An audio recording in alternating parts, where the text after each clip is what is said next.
The American Space Agency NASA shared details about a railway system it plans to build on the surface of the Moon.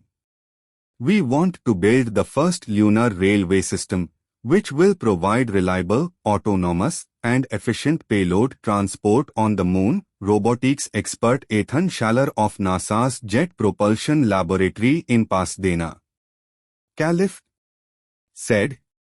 A durable, long-life robotic transport system will be critical to the daily operations of a sustainable lunar base in the 2030s, he added. The lunar rail proposal is called the Flexible Levitation on a Track or FLOW. NASA said such a railway system will be critical to the daily operations on the Moon. The main purpose of FLOAT would be to provide transportation services in areas of the Moon where astronauts are active, the space agency said. This will include carrying loads of lunar soil and other materials to different areas of the lunar surface. According to Dr. Schaler, each robot will be able to move at a speed of about 1 mile per hour, 1.61 kilometers per hour, while carrying cargo of different sizes and forms.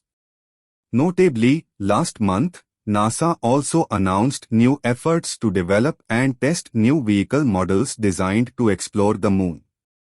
We will meet with next video soon. Please like and subscribe my YouTube channel. Goodbye.